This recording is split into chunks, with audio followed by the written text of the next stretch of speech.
Welcome to the game. It's a beautiful thing. With Mark Duffield, My golly gosh. the son of a darkened shearer and a self-described ball-playing jack of all trades, We shouldn't be surprised, should we? who lit up footy fields in the southwest before becoming WA's preeminent AFL scribe, My goodness. and Glenn Quartermain, Wow-wee. a proud Victorian parked permanently in the West who would have played 300 AFL games if not for his incredibly small hands. Goodness gracious me. Together they are Duff and Quarters, You know and this is your favourite footy podcast. who? It's unbelievable. Hello everybody, it's Tuesday. It is time for the first edition this week of the Duff and Quarters podcast. We are brought to you by TabTouch WA. Get closer to the AFL action with TabTouch. Please gamble responsibly. Call Gamblers Help on 1-800-858-858 if you run into any difficulties. I am Mark Duffield. I am joined in the studio here by Mark Reddings, old golden tonsils himself. And we're going to run the ruler over round 3 of the AFL season. Must be said, a good weekend for West Coast, not a great weekend for Fremantle, either their men's or women's teams. Skeet, what took your eye out of the weekend? Oh, well, even though it was a one-sided game at Optus Stadium and we were both there or watching the game, 37-point margin to the Eagles. So it wasn't a tight game of footy, but I was really impressed with what the Eagles dished up. They were fantastic. It was a case of Nick Naitanui just showcasing his ruck work, which was sublime. Andrew Gaff, after being somewhat scrutinised, picked up 36 touches. Port Adelaide almost gave him free rein to do whatever he wanted. And then there was the Liam Ryan show where every time he goes near the ball, something happens. So the Eagles, for me, big winners of the weekend. But we're going to see those types of results where Port Adelaide came to town looking the part, but to try to keep their momentum going, it's going to be difficult because barring maybe one or two sides, this comp is going to throw up plenty of surprises week in and week out. I think it's going to throw up big spreads too. Like I think when a team gets rolling, like West Coast got rolling, didn't they? 4 goals in 6 minutes on the weekend. When a team gets rolling like that, particularly at home, I think we're going to see opposition teams maybe you don't have the mechanisms in place to try and slow the game down, to try and get the game back on an even keel for 10, 15 minutes and maybe get a toehold. And I think we've seen that in a few games over the weekend. And it even happened to the mighty Fighting Tigers at the MCG on Saturday where Sydney got hold of them and Richmond couldn't get out from under them. Yeah, well, they put themselves in the market now as the big improvers alongside Melbourne, two clubs that obviously I think most people had them outside the 8, let's be honest, the Swans and the Demons. But with 3 wins from 3 starts, Sydney's just playing amazingly good footy. I mean, how do you ever associate a Sydney Swan side with scoring over 100 points in a game? It just hasn't happened under John Longmire's tenure. So they've got so much excitement, so many young players that are producing the goods. And, yeah, if that's the template for moving forward with teams like Sydney improving their output in front of goal, then may it continue. I think with the new rules and the new style that's being implemented, clubs are going to have to put a higher value on young talent because young players are quick and they can spread really well. And Sydney has certainly done that with Goulden, Wicks, Campbell, obviously Logan McDonald in front of the ball, but certainly they've got running power around the ground now, and that's important. And even the flip side of that, Skeet, is the team whose bandwagon I'm clinging to by my fingernails. You still you sticking fat with them? Well, look, there's still no Cameron. Dangerfield's only played round 1. There was a couple of others I think they're missing. Still Menegola is missing.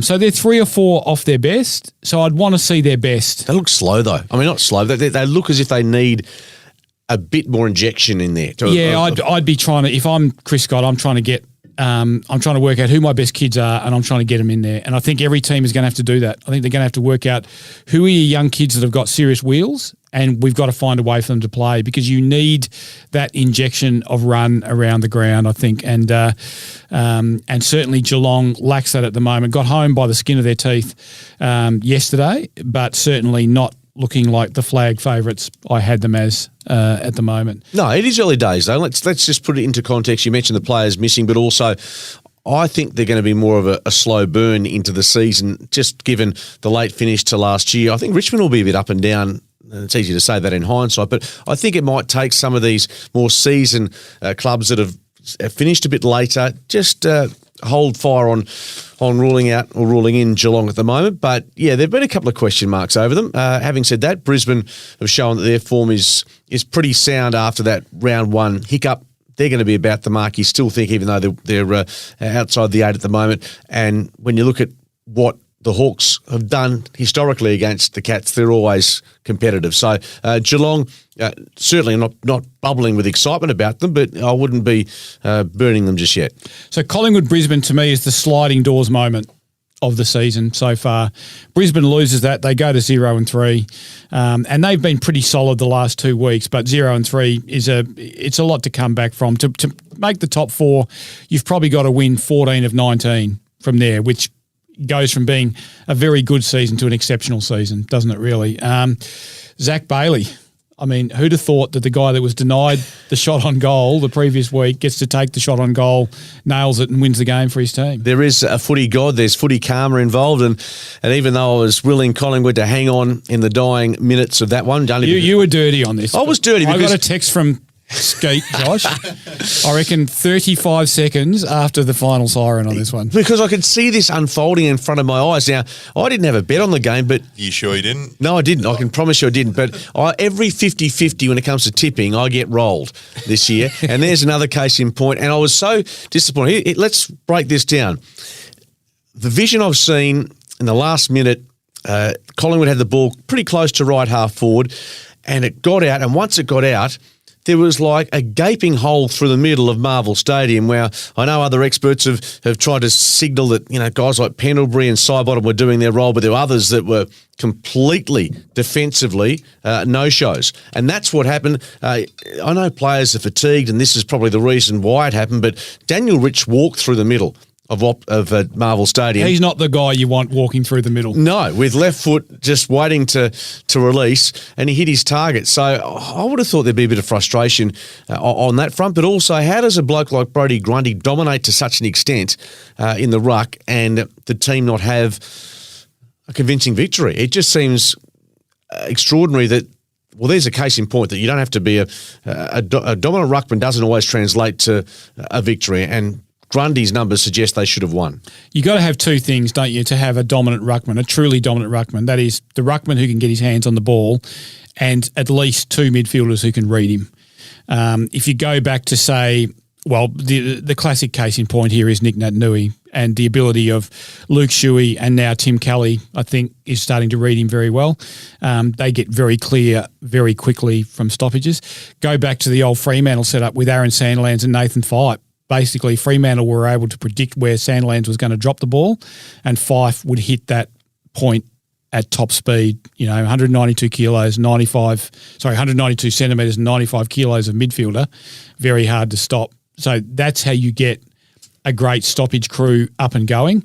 They have the dominant ruckman, but do they have the player at ground level? You'd think Pendlebury would be, but you think every opposition team is paying close attention to Pendlebury because they know how quickly he reads that situation. So what Collingwood probably needs, they need a Taylor Adams to take his game up another notch, and he's already gone up 2 notches, I think, in the last 2 years, and maybe one other, maybe, a clever player, maybe like a Josh Dacos or someone goes in there and starts to read Grundy better, because they certainly didn't get value for money out of Grundy's ruck dominance. No, and look, going forward, just interested to see Collingwood's forward set up. Mason Cox, frustrating at times, able to take the odd mark, but he's one of those players that can really polarise supporters and football fans. My check is inside 50. De Goey does what he does. There's so many question marks against Collingwood at the moment. I'm just not sure where to put them as a team to be reckoned with, or one of those sides that it could just go a bit left of centre if they don't win those 50-50 games. So the big question, and this is quite a similar question to Collingwood as the one Fremantle faces on a weekly basis, where does Jordan De Goey go? It's a similar sort of argument to the Nathan Fyfe argument at Fremantle. He could be explosive and powerful in the centre square, or he can be extremely dangerous around goal. Where are you putting Jordan De Goey? I'm putting him closer to goal. I think there's a stronger case to put him closer to goal because he's got the ability to kick 5, 6 goals. He's a proven goal kicker. Exactly, whereas Nathan Fyfe, very good overhead. Not so sure he's that good around goals in terms of his kicking for goal. So midfield-wise is where he probably is best suited, Nathan Fyfe. But if he can have the luxury of playing Nathan forward, and also because they are so lacking in forward targets, then I can see the conundrum for Fremantle. But Jordan De Goey, for me, all day, every day, you'd have him 70% forward for me, and then just occasionally inside the centre square. But I love him as a forward because the defence, you can tell they're so nervy. All right, so Brisbane back in business? I think they are, and that's you talk about victories, and that's one that you could tell with Chris Fagan, the excitement that he had the week they had. I reckon it's a turning point for them. They've got the Bulldogs this week, which is going to be really difficult in Ballarat, I think it is. So that's another question in itself. But I think that type of performance, they just hung in there, didn't they? They weren't entitled to win that game, but they did. And they're the type of victories that can really propel your season. Yeah, absolutely. Speaking of propelling your season, North Melbourne season, I suspect, is being propelled into hell. I see this as ground zero in a massive rebuild, and unlike other clubs in previous seasons who've been able to employ negative and defensive tactics to try and limit the bleeding, with the way the game's being played this year, you can't do that. So I'm just wondering how North gets through this season in one piece, because they're a long way off the speed and there's not much they can do to slow the bleeding. David Noble knows it's going to be a really tough 12 months, maybe 2 years. It begs the other question, does their performance on Good Friday, all the debate about whether they deserve that prime slot, what does it mean for North Melbourne as a club? There's going to be, within the next couple of weeks, if this continues, there's going to be murmurings of what do we do with them? Do we keep them in Melbourne? Do we push them to Tasmania? There's going to be talk. It's just inevitable with North Melbourne. Well, let's talk about that. The prime slot. First of all, is Good Friday a prime slot? That's the question, because it hasn't really...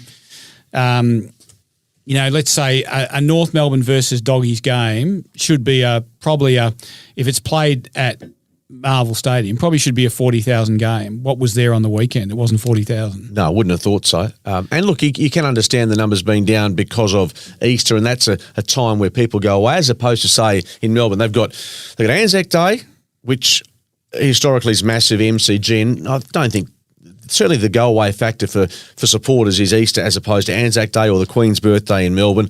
The Good Friday game for North Melbourne, I don't have many issues them playing on Good Friday. They had, going back historically, Friday night football was theirs. They owned it going back a long time. So do you think you have to be playing well to earn Good Friday? No, I'm with you. Carlton have been poop for a long time. And they get the season opener. Essendon and Collingwood get Anzac Day regardless of how they're going. And while Collingwood's been reasonably competitive for, even when they haven't been playing finals, Essendon's gone through some pretty bleak periods since they had the premiership run at the start of this century. So, no, I've got no issue with North Melbourne getting that game. And just a message to the richer clubs who will be one of the, if they think this is a worthy time slot, they'll start making noises, do North Melbourne really deserve it? You blokes talk equalisation, but as soon as something meaningful happens that may lead to genuine off-field equalisation, you squeal like stuck pigs. North Melbourne came up with this idea, the same as Sheedy came up with Anzac Day. Therefore, for me, it is theirs. Yep, and just following on from that, because of the interstate impact we have with other clubs outside of Victoria, I don't have any issue with Adelaide playing Gold Coast on that day as well. It's another advent. In fact, why we just have to have one game on Easter Monday? I mean, Geelong Hawthorn's fantastic, but I don't see it being purely just a one-game public holiday scenario. If there's a reason to have a game at Easter Monday in Perth, and I know the scheduling's difficult, broadcasting, all that stuff comes into it, so I do get that, but I don't think we have to be so strident in our belief that this game is belonging to North Melbourne and the Bulldogs moving forward. But North, I think, have earned the Good Friday. I think Collingwood Essendon, I've got no issue with that. But if we have the opportunity to have, as we do now on Anzac Day, to have the Dockers hosting a game on the day or to commemorate Anzac Day, just like Collingwood and Essendon do, interstate, I think it works beautifully. Yeah, I think the more marquee slots we get, the better it is for the game. You know, the Anzac Eve game is now a very good fixture, and that's a great thing for Melbourne to be involved in. So that gives them something to hang their hat on. We do have the derbies. You know, the interstate clubs have the non-Victorian clubs. They're not interstate for us, obviously. They have their local rivalry games, and hopefully we can build the Queensland and the New South Wales games into something similar to the Showdown and the Derby.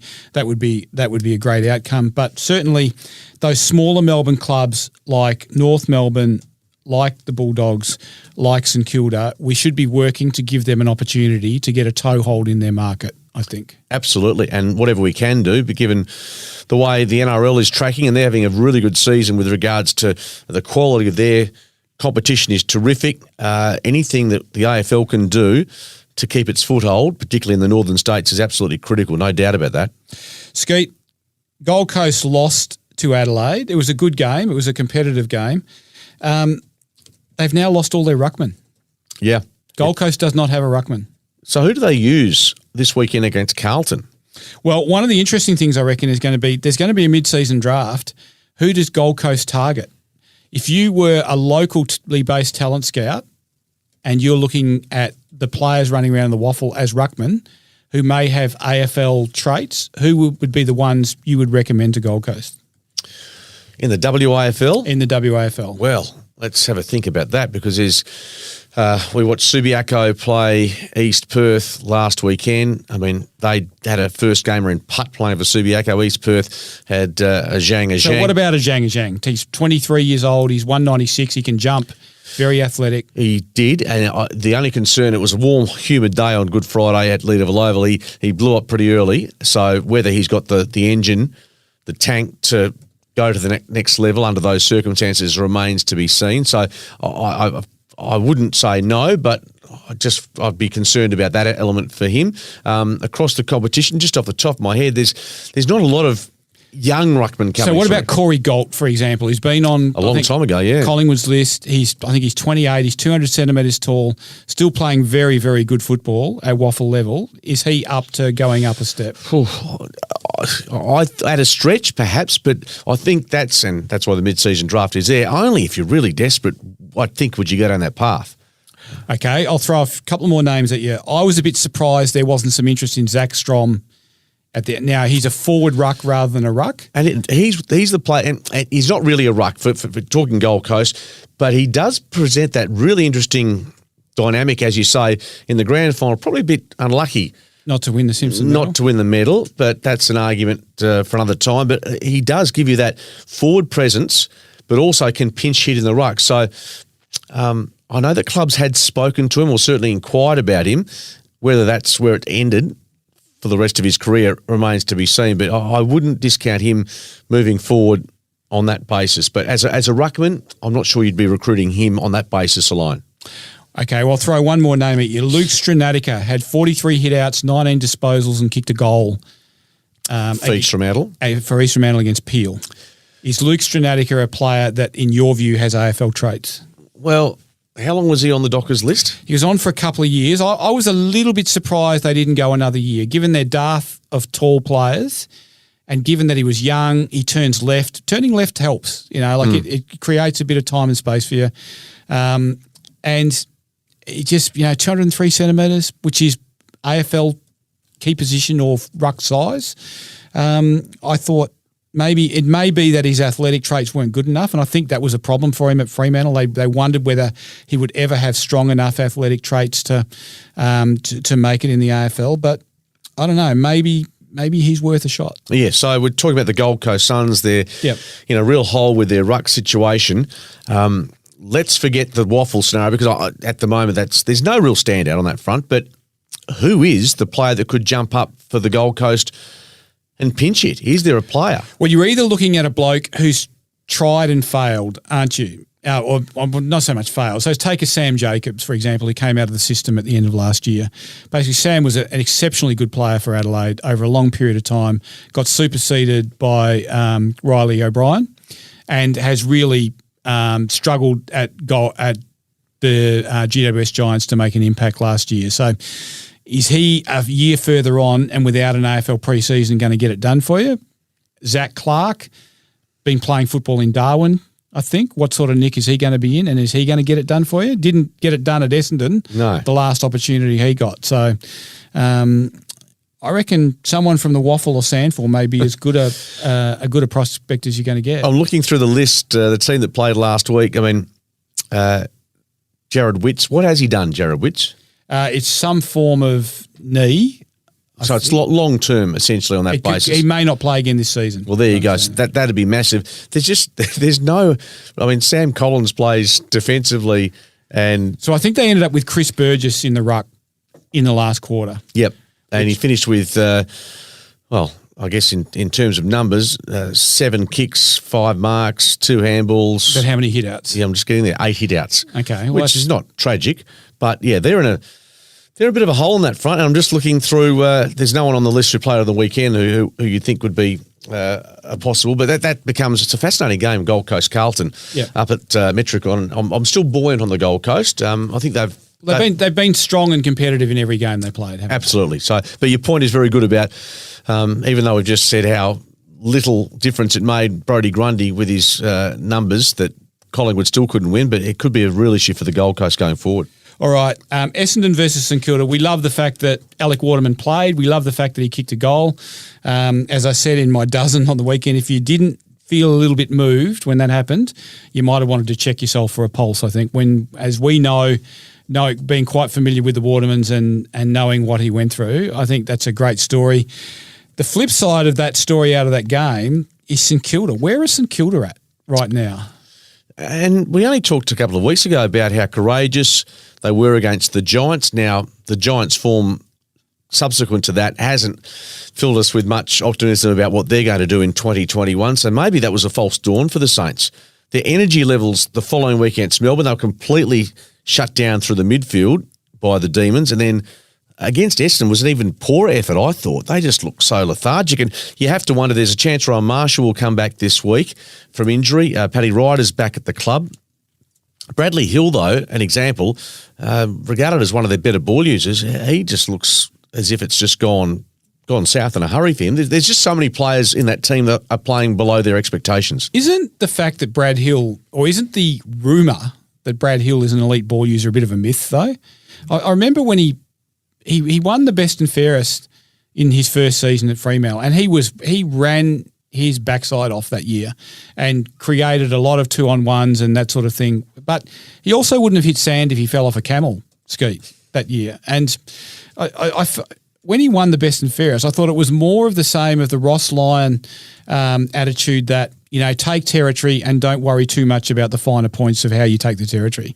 Brad Hill did improve his ball use, I think, in his final season at Fremantle. I think he had a pretty strong year that year. But it's always been, I've always listened to these Eastern States commentators saying what a great ball user Brad Hill is. And I'm going, well, is he?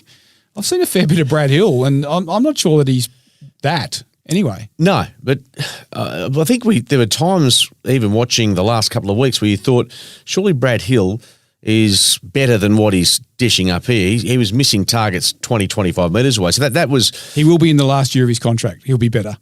They all are, Duff. They all are. No, the Saints have got me befuddled. They really do, because I know they have had some injuries, but you look through their performances on the weekend, and, I mean, they've got guys like Billings and Butler had 7 touches, and he's a guy that you expect to be lively and buzzing around the forward line.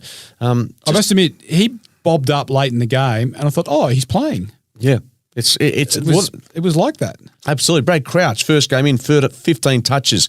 Their side's better than what they dished up on the weekend. They have to be. Yep. And yeah, that's a really confusing part for me is where they are at after 3 weeks, and their supporters have been through a lot of frustration. So isn't their major point of difference on the competition last year was the 2 ruckmen, wasn't it? They 2 gun ruckmen. Rowan Marshall's a very good player. I nearly put him in my top 50. And Paddy Ryder, we know what a great player Paddy Ryder has been. And he was probably the reason they won that final over the Bulldogs last year. Neither of them has played in any of the first 3 games. That's probably a significant they're significant absences for St Kilda. Totally, and that shouldn't be lost on St Kilda supporters. The other guy that hasn't played much footy, in fact, I don't know how many matches he's played, but Hanbury has been, well, it's been a failure so far for St Kilda, hasn't it? Well, his body was failing him at the end at Sydney, wasn't it? So when they went big on that contract, it was always a bit iffy. And the thing that worries me about the way St Kilda has gone about their list build, which is basically bailing out on the draft to a large degree and shoehorning players in. So Ryder comes in, Dougal Howard comes in, Hanbury comes in. Hill was part of that. Brad Hill comes in. To me, history tells you that gets you to mid-table and then you stall. And you don't have that core group of young, talented players to take you the rest of the way. Now that they've lost Gresham, who's arguably their most talented, younger sort of player, then that even makes it tougher for them. So I don't expect them to do much this year, and I worry about the longer term, the mid to longer term for St Kilda. Yeah, I was expecting them to be, I'm not sure I had them in my 8, but certainly the back end of the 8, nothing more than that. On the basis of what you said, the players they brought in have been decent names, but you're right. You need to use the draft at least as much as that other posturing that St Kilda's done, and they haven't done that, and it's coming back to bite them at the moment. Again, only 3 weeks in, but there's a few issues with Brett Ratton at the moment, which I think are a bit concerning. And they've got the Eagles this week at Marvel Stadium, and unless the Eagles completely. We'll be tipping the Eagles in that one. Yeah, you have to. I mean, and I'm always a bit careful about the Eagles on the road, but they're just, if they play to their optimum, even without Luke Shuey, they should be winning. So if you look, one of the great strengths that West Coast has had for, since the early 90s, Trevor Nisbet has either been their football manager or their CEO. And while Trevor's a prickly bugger and it's easy to get offside with Trevor, he understands the core business, which is footy. And if you look at the way West Coast go about their list build, it's draft. Yep. Oh, we need something, trade. Trade, yeah. Well, that's where someone like a Tom Hickey came into play, or they try and suit the need. It was Zach Langdon in many respects because of the uncertainty over Willie Rioli, just to try and cover those voids, and they do it really well. But they're not big ticket trades, are they? No, they're not. Well, Tim Kelly's been their he was the exception to the rule. The exception to the rule, yes. And it became, I think West Coast were a bit annoyed that we made so much of it, but it was so not West Coast to go like that and go after a marquee name like that and give up 3 first-round picks. That was kind of like we go, well, that's not how they do it. It's very different. So I think other teams, and as a Freo person, I want to see Freo same way. Keep drafting. Sooner or later in the draft, yes, you get top-end talent, which helps the top end of your list. But every now and again, you stumble across one. A little nugget. Yeah, well, Nat Fyfe was pick 20. Yep. If you grab a couple of players like that in the 20s or 30s, Brendan Cox was pick 36. I think Taberner was 60 or 60. No, he's rookie. Rookie listed, yes.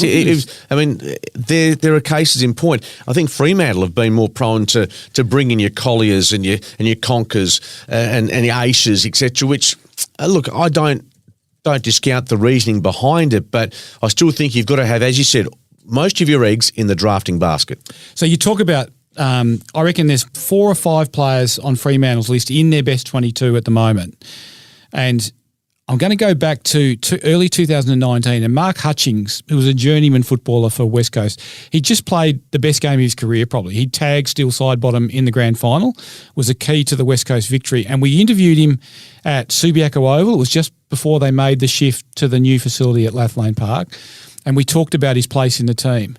And Hutchings said some of the best stuff I've ever heard from a journeyman footballer, particularly after a big moment in his career. And he said, if I'm at my absolute best, I play in this team. If I'm anywhere short of my absolute best, in trouble. I'm not in this team. And I would argue that ethos and philosophy has to apply to Reece Conker, Travis Collier, Blake Acres, James Aish, and even Ethan Hughes at Fremantle. If those players need to think like Mark Hutchings used to think. And to me, I reckon Fremantle will be going somewhere when there's probably only about 3 of them playing, not 6.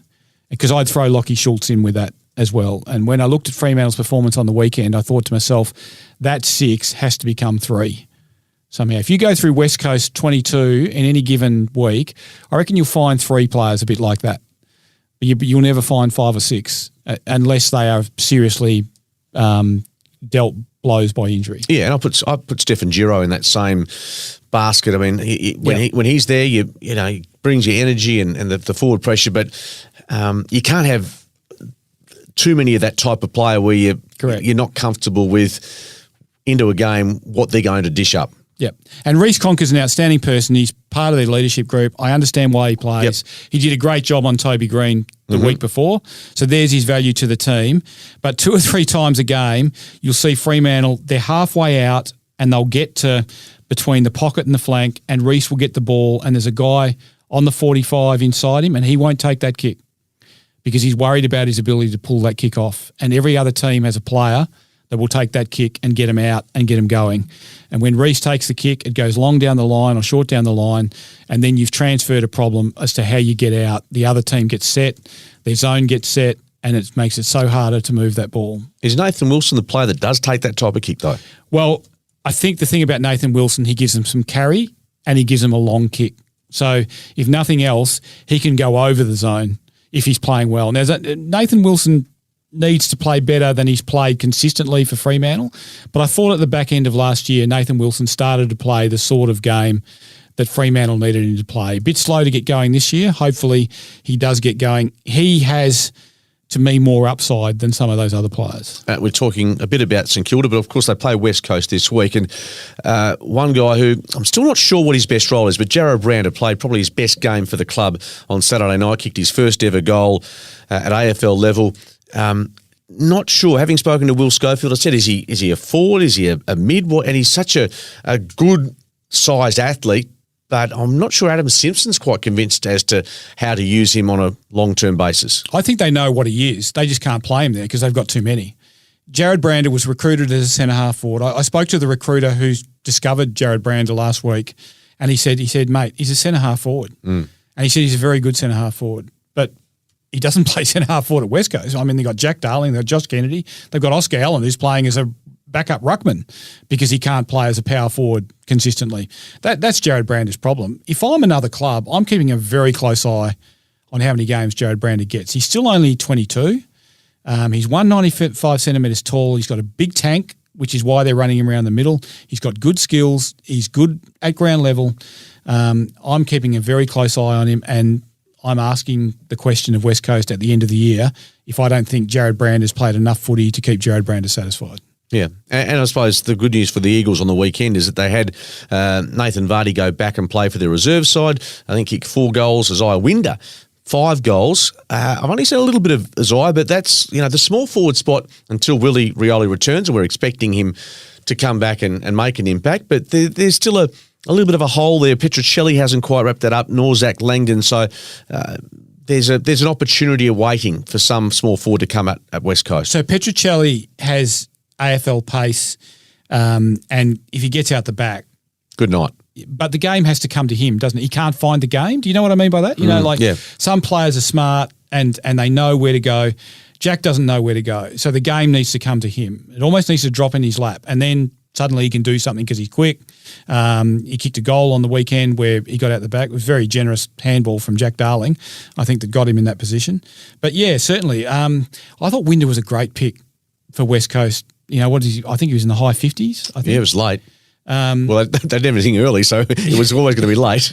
And I thought he was a really good get, and I think Zane True may yet be a good get for them as well. So they may get something out of that draft, even though they were in late. There was good news for both clubs, I think, in the waffle on the weekend. Winder kicks 5, Vardy kicks 4. I think Zane True was listed at the back end of their best. At Fremantle, Sam Sturt kicks 5. I watched the footage of those 5. He was hitting them like a one would. And he hasn't played for a long, long time. He come back straight away on Sunday? This is the big question, Skeet. I reckon they need him in the team, but they also don't need him to come in underdone and get hurt again. So that's a big call for Freo, because if they don't play him, there'll be questions asked why. They were questioned about Josh Tracy on the weekend, and while the Sean Darcy thing didn't work the second week in, and it probably wasn't likely to, they also had the right to pick him based on what he'd done in week one. And also the notion that Josh Tracy was going to rectify what happened at Marvel Stadium for Fremantle is a furphy. It's for people who believe in a flat earth and Santa Claus. Yeah. But so you advance it by 1 week.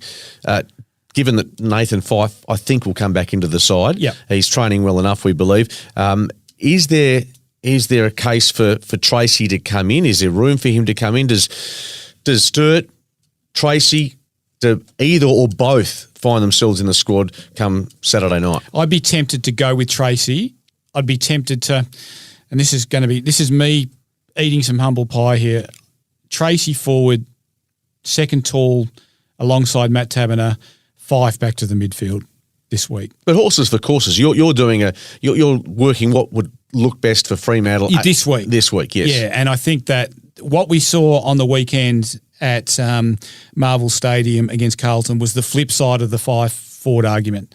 So Fyfe doesn't play at all, but that means there's no Fyfe in the midfield. Who do they go after? They go after Andy Brayshaw. They're not going after Andy Brayshaw if Nat Fyfe's playing. No. Ed Curnow's going to Nathan Fyfe, and then they're going, head-to-head with the rest of them, which means that Andy Brayshaw plays more strongly. He has that positive input to the game that he's been having in previous weeks. So I think that, this was the reminder to all of us who think that Nathan Fyfe forward is the absolute panacea for Fremantle. Nathan Fyfe needs to be used flexibly and needs to go between the midfield and the forward line, because if he doesn't, then a team will set themselves to take out one of the young Freo mids. It'll either be – other weeks it might be Chera, other weeks it might be Sarong, but they will go after one of them. Irrespective, do you think that someone like a Josh Tracy has to get some exposure to AFL football in the next 2 or 3, 4 weeks? Because Rory Lobb, when he returns, Tracy won't have a spot. I think that's a given if Lobb's being played forward. Yeah, I think so. To me, if Tracy doesn't play in the AFL, he doesn't play in the Waffle this week because he's still suspended. So therefore, he plays in the AFL for mine, and I think he gives them that extra tall target.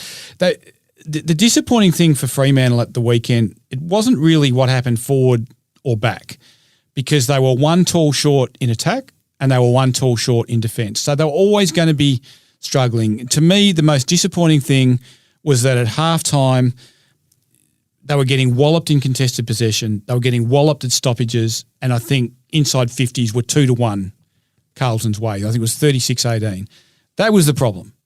Their midfield got royally hammered.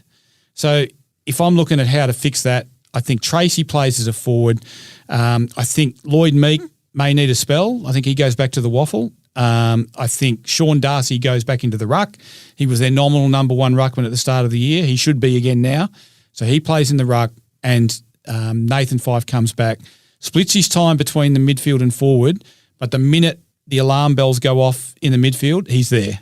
Let's face it, at the 10-minute mark of the second quarter on Sunday, Nathan Fyfe's playing midfield, isn't he, at Fremantle if he's on the field? Yep, it keeps them in the game for how long, we're not sure. What I will say is that if Docker supporters are a bit flat about what happened in Melbourne on the weekend, I think they're going to have to get used to a young team that and undermanned for the first part of the season. I think they'll have to get accustomed to playing some really good footy at home. And some really ordinary ones on the road. On the road, you're going to get some really poor performances. The Melbourne one wasn't great. They got beaten by 4 goals, but it was a worse defeat than that. We didn't like the way they tried to move the ball against Melbourne, did we? They competed, they doggedly. They strongly would be giving them too much credit, but they competed doggedly. And in fairness to them, after half-time when the damage was done, they competed doggedly against Carlton as well. They stopped it from becoming a rout when in the second quarter it looked like it could become anything.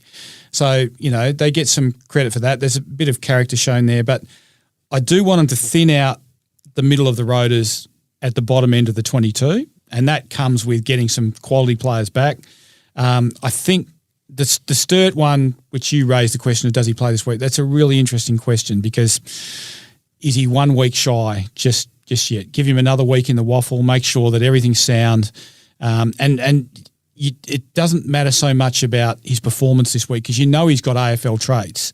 It's a case of get another week into him, get another week on the track into him, get another week of banging bodies into him, and then get him ready to play either the following week or the following week after that at home.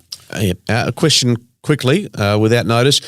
Stephen Hill, I suspect this will be his last year. In fact, I wouldn't be surprised, I'd hate to say it, but if he ends up retiring before the end of this year, his body just has not given him anything. It'll be a sad way to go out. Let's hope that's not the case. But Stephen Hill, I'm not sure where he's at with his recovery from quad issues and others that he's had, soft tissue. But yeah, let's hope Stephen Hills gets another look before he sails off into the sunset. So I think this is our biggie juicy topic of the week, brought to you by Thirsty Camel Bottle Shops. It was all a dream. Juicy topic of the week. We need to make it shorter. Sorry about that. Skeet loves it. It's his favourite part of the episode. I didn't get it this time. Oh, yeah. Sometimes that. I had nothing. I had fresh air in the ear, and I filled it with some of my own rubbish. Skeet, I agree with you. I think there's been too many nicks in the hammies and the quads and the calves for Stephen Hill to get back. And the mid-season draft, well, let's say if one of their ruckmen went down between now and the mid-season draft, that they almost have to take a ruckman just to get them through the season. But even if all their ruckmen are intact, if Rory Lobb's back, if Sean Darcy's going, Lloyd Meek's playing strongly in the waffle, and they think, well, we'll wait till the end of the season and draft a younger ruckman,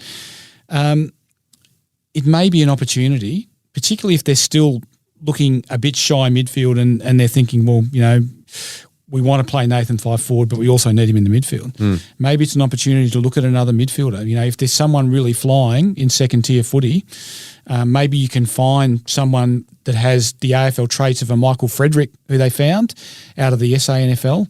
You know, who knows, will someone eventually give Jai Bolton a go and see what happens when he's on an AFL list? Alternatively, didn't see the game, but is Matthew Parker, I'm not saying he's a genuine mid like a Bolton, but does someone like a Parker get a second look at AFL level at Fremantle mid-season? I mean, there are a couple of names, and there could be a dozen that you could throw up in the next 2 or 3 months on that basis. But yeah, it's looking like that, only because, as we said, Stephen Hill's body, I think, has just given up on him in many ways, and he just can't get himself right. So, which is a sad reality for a lot of footballers. And he's had a wonderful career, but the last, I guess, third has been beset by injury. Well, the last 3 seasons, isn't it?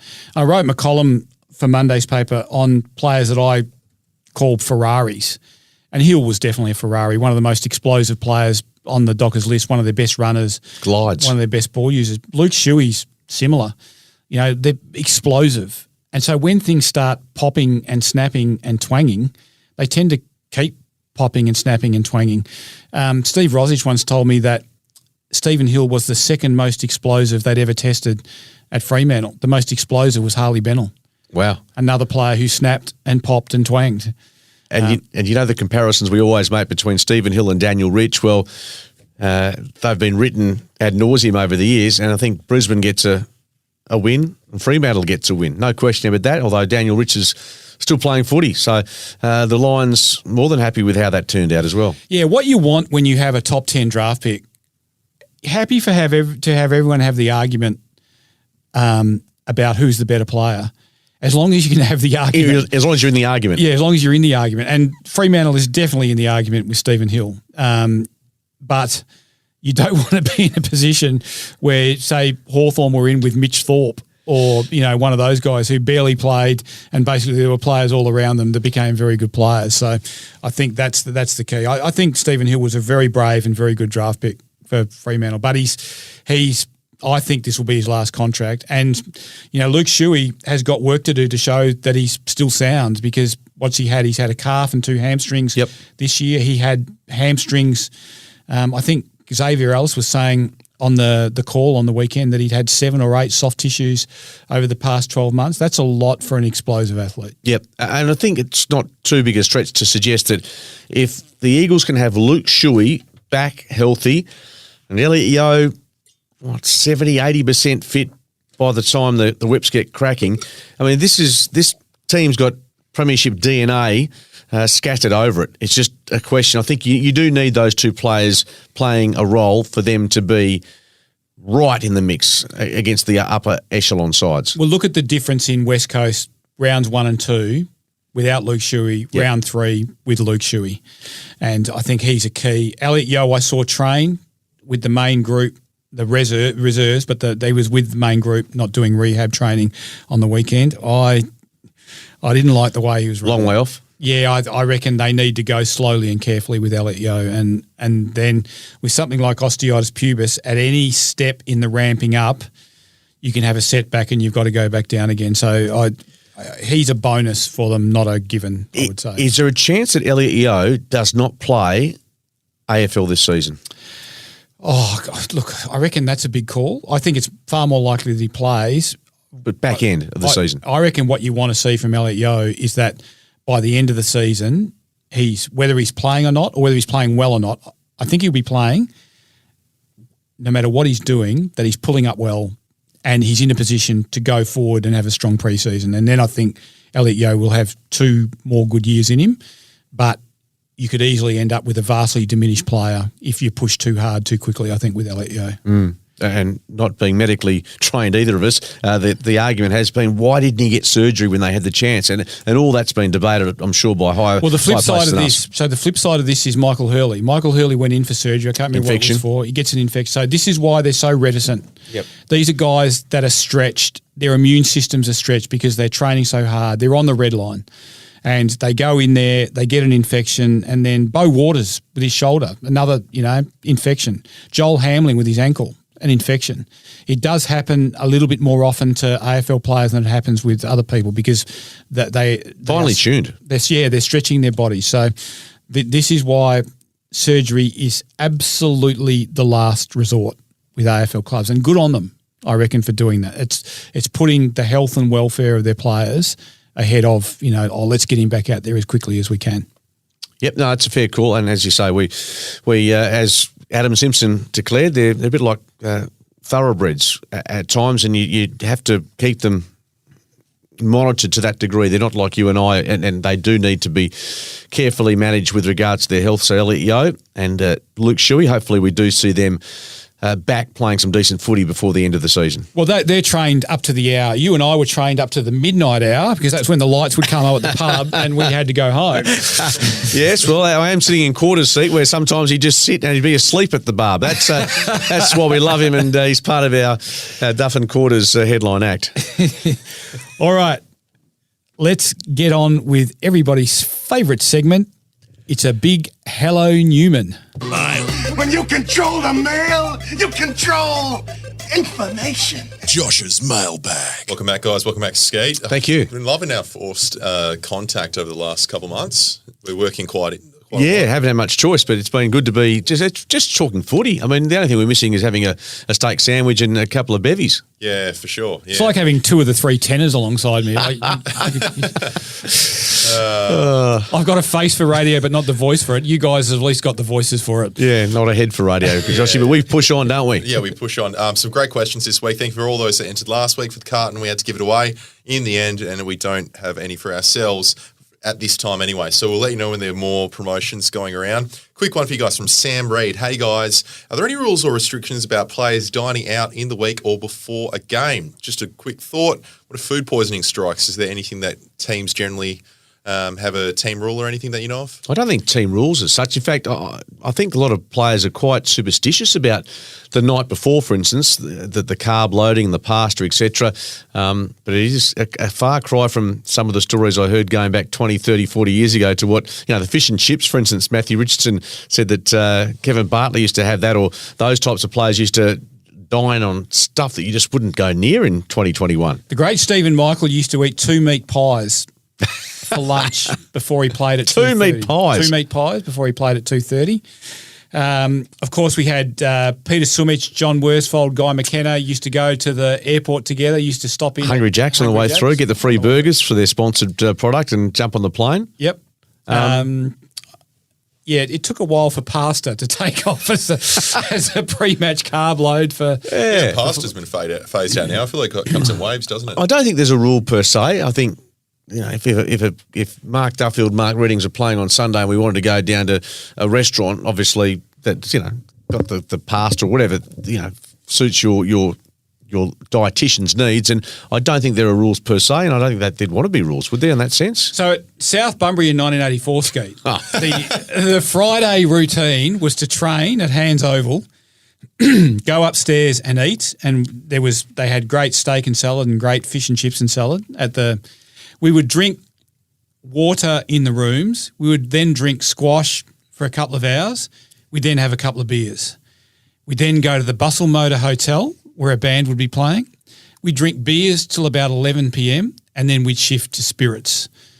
We'd then make our way somehow to Superfly's nightclub and we would drink spirits until about 2:30 a.m. and then we would drink whatever we wanted to until it shut. We would go home. We would wake up the next morning feeling very, very doughy. We would eat chicken treat, usually a chicken and chips. Good choice. Watch the waffle, play on Sunday. That was our routine. It's a very good pre-game. It's not. I don't think. I'd say it would be frowned upon nowadays. That is a pre-game ritual, Duff, in the AFL system. Yeah, well, the way I played in 1984 tells you it probably didn't work. And off the back of that, I remember going away with the Sheffield Shield boys quite a few times in the Tom Moody era. And so we went to Melbourne. Match starts Friday. So what the boys do, they get there on the Wednesday, maybe have a light training session. And what you do is, and I was part of it a couple of times, you go out and have a hit out on the Wednesday night, for instance, and then they'd train Thursday, and because you're a bit dusty on the Thursday, you'd go to bed early Thursday night, and you wake up fresh as a daisy Friday. But then, of course, every day thereafter, depending if you're batting or bowling, that would determine your social activity after stumps each night. But, so football is probably a little bit more disciplined nowadays. Remember Irish Hayes, former East Perth, John Hayes, used to have a durry at half-time just in the room, which was pretty normal back then, but you just couldn't do it. Malcolm Blight used to do that. Really? Playing VFL. Durry at half-time. The great Malcolm Blight. He used to have a durry at half-time. That's always a spin out, isn't it? Even seeing like NBA Larry Bird's teammates having cigarettes after the game and stuff like that. But cigars, I suppose, when you look at the Michael Jordan doco and see them just... My brother played in Adelaide and there was a guy on his team, he was an Eastern European name, Australian guy, and he would have darts at training. He would duck outside and say he was going to drink and have a dart. Needless to say, his career didn't go that well. But, I would add that at South Bunbury, only the really naughty ones went out on Saturday night because we're playing on Sunday. Thank you very much, Sam, for provoking all those thoughts, memories. Thoughts, so great. Whack, first-time listener, long-time listener, first-time mailbagger, rather. A few quick ones to start. On the weekend, the Eagles Tunnel is no longer there. Do you guys remember the blow-up Eagles Tunnel at Optus Stadium? Yep. Yeah. Do you know any reason behind that? Because he has a good idea of what he could do. It involves a couple of cartons, a large TV screen, and a bunch of his mates underneath it. But what happened to the Eagle Tunnel out of interest? I don't know. Yeah, I think they It's not got COVID-related, is it? They got a bit of a backlash about it from their members who wanted the banner.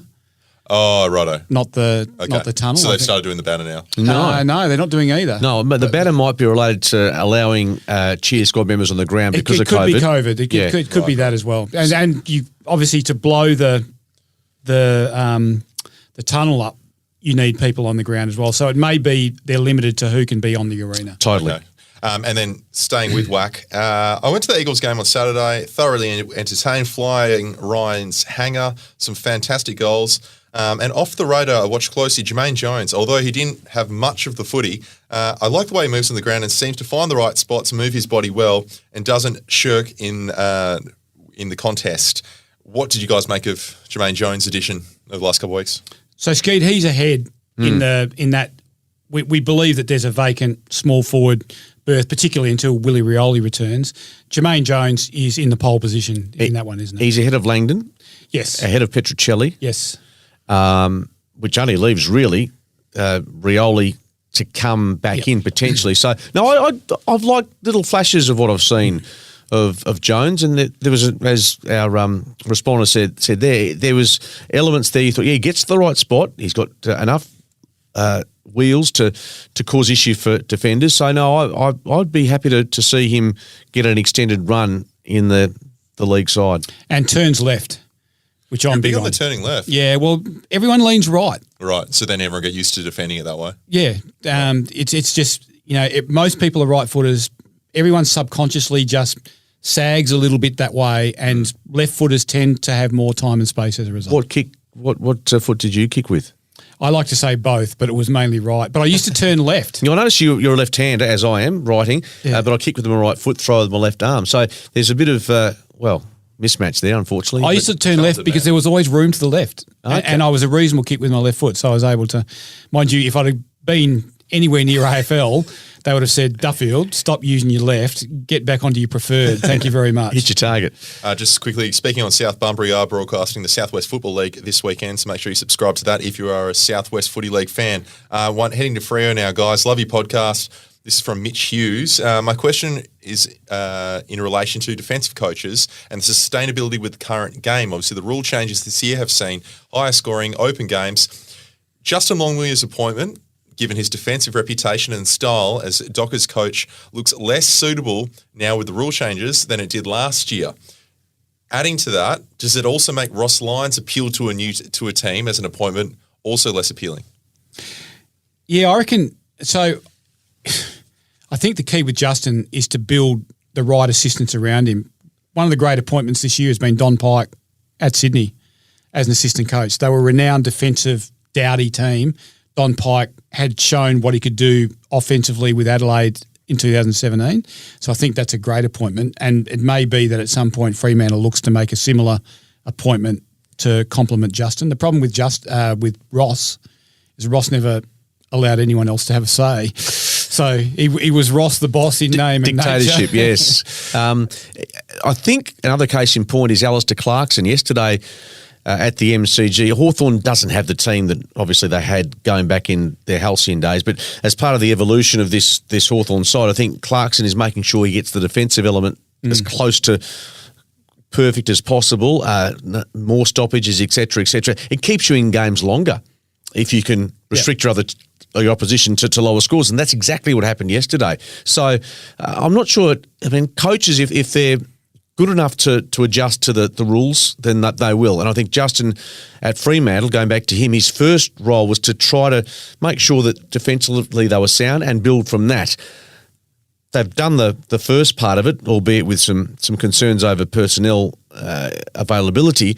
It's the second part, which is, again, I mean, it's been a case for Fremantle since you tell me, since maybe Mark Harvey, tell us when's the last time they regularly kicked in excess of 12, 14 goals a game. It's been few and far between. Well, Ross coached it out of them, didn't he? Yep. Like in 2012, when they made top six under Ross, they were still quite an offensive team. I mean, Matthew Pavlich kicked, I think, nearly 60 goals. I think he kicked 48 goals in the last 12 games of 2012. So they were still a team that could score in 2012. 2013, they had personnel missing for a big chunk of the year, which made their effort to make the grand final even more worthy. But as Ross goes along, he just clips the little bits off that he doesn't like, and they're usually, offensively minded bits. And so you end up with a very doer sort of defensive sort of game plan. Fremantle are still quite sound defensively. Like, they were as bad as you would hope they would ever be in the second quarter on the weekend. If Matt Taberner takes that chess mark and doesn't butcher that other one going inside 50, they could have been within 4 goals at half time, which still means you're in the game. And I was thinking to myself, afterwards, I thought, geez, Carlton hasn't quite put them away yet, even though they were 6 goals clear and all over them in every key statistic. But the other problem, Skeet, is personnel. I mean, you put another tall defender in, you put Rory Lobb back in attack, you put Sam Sturt back in as the mid-forward, and the team looks completely different. Nathan Fyfe is then able to split his time between midfield and forward. Michael Walters can do the same and be dangerous as a forward. David Mundy, the pressure's off him. He can drift forward a bit. He can spend a bit more time on the bench. Suddenly the whole thing looks completely different, and their offensive makeup looks completely different. At the moment, they're just stretched, aren't they? And going back to the original point, I think someone like Ross Lyon, he'll still be in conversations over the next 3 or 4 months as a club such as the Giants, maybe Carlton, even Collingwood. If they are struggling, Ross Lyon, and despite his defensive reputation, he will continue to be the subject of talk about whether he will make a coaching comeback next year. I can guarantee you that. The other issue with Ross, though, is does he wear players out? Does he chew through players? At the back end of his time at Fremantle, they had a good player leaving every year. And this is one of the factors that counted against Ross seeing through his contract. There was a group of players at the club that were happy with him because he looked after his top end, but there was a group of players at the club who've gone, get us out of here. Well, Lachie Neale's the biggest name to have gone. Was there any relevance or any connection between just the coach a bit sick of the style and wanted a fresh change, or do you think it was more? I think there was a number of factors. Clearly there was a big contract dangled in front of Lachie, a bigger one than he had at Fremantle. That was one thing, but I think there were other issues. There was a couple of people close to Lachie that got treated less than ideally, and there was an incident involving another player who Lachie, I don't think he wasn't keen on him being at the club, and there was a bit of an incident on the basketball courts at Coburn where Lachie, being a little fella, was belittled by this bloke who was a bigger fella, and that didn't sit too well with Lachie either. He viewed it as there being a few scallywags and ratbags at the club who weren't fair dinkum about being AFL players. Most of them are gone, by the way. Professionalism. Yes. Thank you very much for the insight. Bit juicy, that wasn't it? It was. I loved it. We're pretty much done, guys. I just wanted to point out that Matt Haythorne-Waite in Vancouver, his question was about Don Pike and perhaps potentially the Dockers missed out on an opportunity signing him because obviously he noticed that Sydney have been so good offensively, and credited that to Don Pike. My only question with Pike before we go is, isn't he the perfect assistant coach? Do you remember when he left Adelaide, or he had that press conference talking about the pressure put on a head coach? Yep. Surely there's no better appointment with someone with that much experience willing to not be in the limelight as the head coach. The other problem for Fremantle in terms of Don Pike was money. Right. So when we started talking to Fremantle about John Worsfold, and basically why they didn't say it privately, they said, we can't afford him. And imagine if they had gone down that path and what happened last year happened, it could have been a complete disaster. Yep. So I think that that's a problem. Don Pike probably got good dough to go to Sydney and probably is the senior assistant coach to John Longmire at Sydney. So while they would have wanted him, they probably couldn't afford him. Thank you very much, everyone, for emailing in. Fantastic work this week, and we're back on Thursday. Skeet, interesting to look at the Coaches Association votes from the weekend. Sam Wicks from the Sydney Swans got the top coaches votes. Have they given the Rising Star nom for this? Haven't seen it come through yet, no. Haven't seen it. So you'd think he gets it? You'd think he'd be thereabouts, wouldn't you? They've got a few players who are knocking on the door for NAB Rising Star nominations. So that would be, if he gets it, that would be a hat-trick of Rising Star nominations for Sydney Swans players. It would also be a hat-trick of Sydney Swans Academy players getting Rising Star. You say that Academy with a hint of mischievousness about you, but you have a look at the draft selection and where they've gone. Yeah, I don't know.